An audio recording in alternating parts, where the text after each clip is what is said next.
A golf swing is often compared to a sidearm throw or a stone skip motion, and for very, very good reason.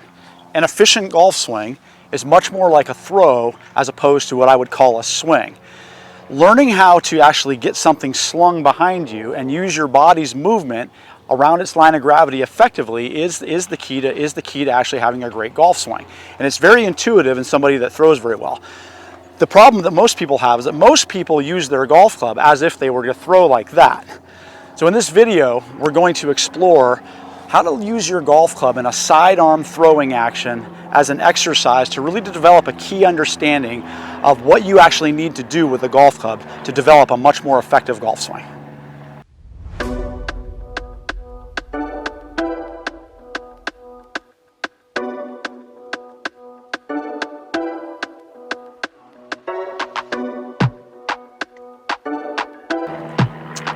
When most people try this exercise for the first time, they instinctively, because they're so used to using a golf club in a certain way, is they instinctively try to locate the club head's weight through the center of mass, which actually causes kind of a flicking motion.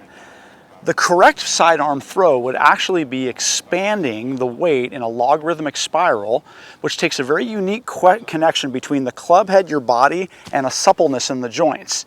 It requires that you actually leave it alone so that it can expand relative to the movement of your body. There's a very unique connection where you can feel the energy and the natural outward spiral of the golf club relative to the actual body movement.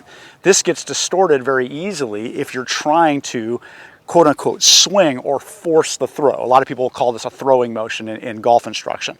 But optimally, we would just want to simply sling that movement. So the optimal idea is to allow the golf club to stay behind you and connect to its movement, or feel like, hey, that club head is trying to expand because of the way I'm moving. And when it does that, it doesn't require any extra outward force. So that's where people struggle. So as we're working on this one-arm throw exercise, or these one-arm swing exercises, the first thing we need to become aware of is you're likely trying to help the speed of the shaft somewhere. It might be early, it might be late, it might be both.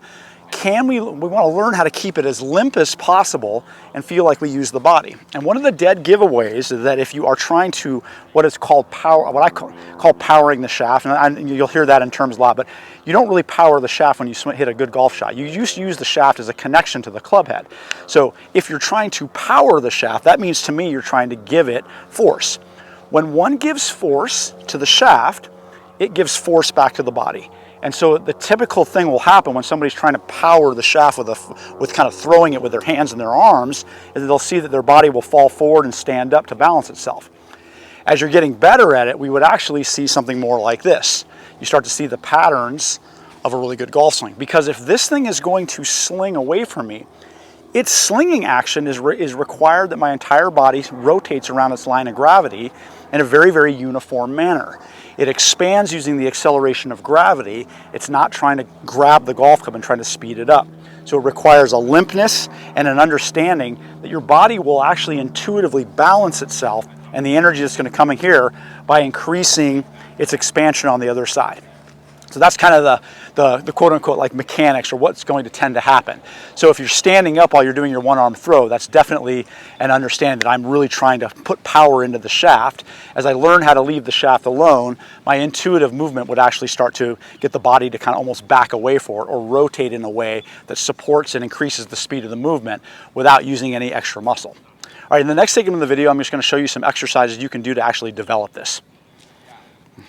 So before one tries to progress to actually applying this lesson to using it, or to applying this idea of sidearm throwing or one-arm throwing on a golf posture, it's very important to actually start with an upright movement for a couple of reasons. First of all, it's much easier for most people's body to move in the supporting movement when they're standing more upright.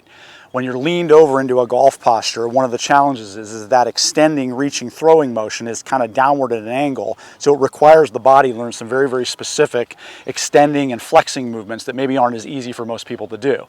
And then secondarily, you don't have any memory up here. So it's going to be a lot easier to understand the function up here first before we actually move it back down.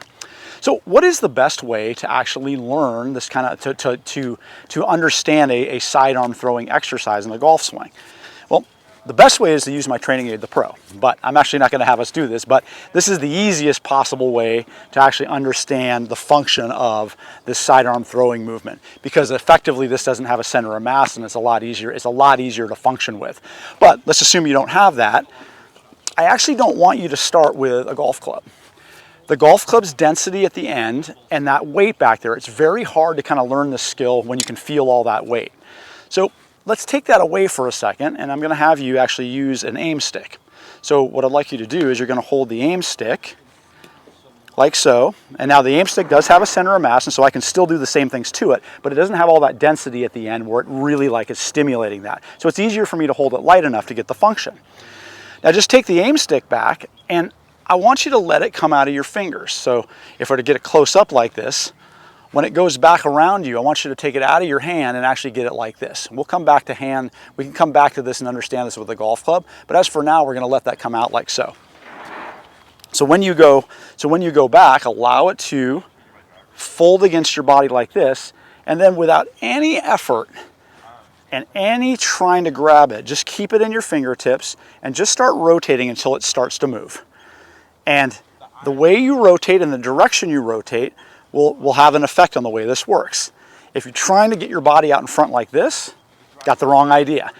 You have to have a connection between the stick and the way that your body moves. And so it should be very, very effortless for it to start to unfold itself. So basically the sidearm throwing action, it's slung behind me, and I'm making the sling more extreme because I'm holding it in my fingertips.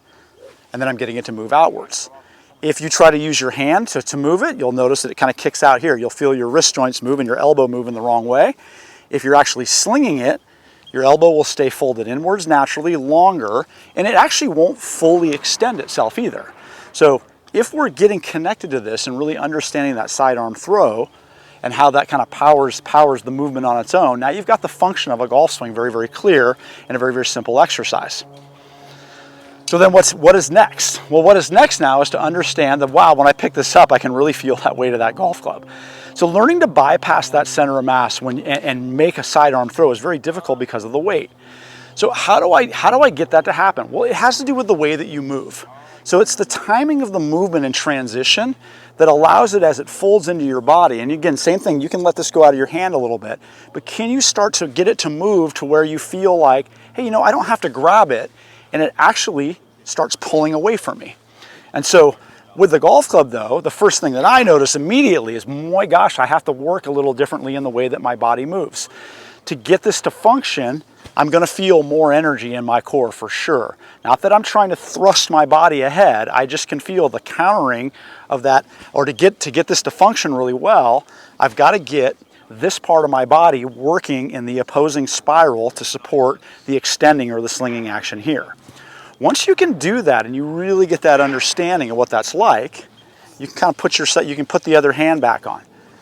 Now it even becomes a little bit more obvious, but wow, I have to pull away from this without grabbing this.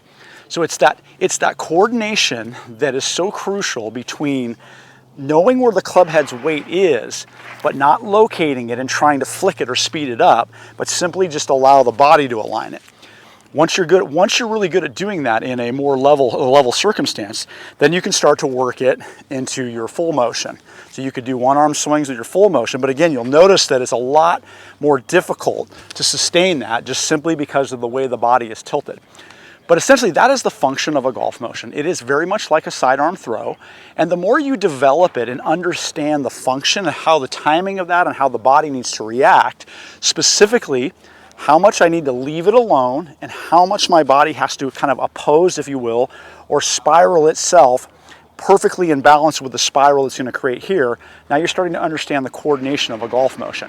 And once you have some understanding of the coordination of the golf motion, then it's much easier to start to understand how to apply it and make your practice much more functional and much more enjoyable. All right, hope you guys enjoyed that, and we'll see you all next time.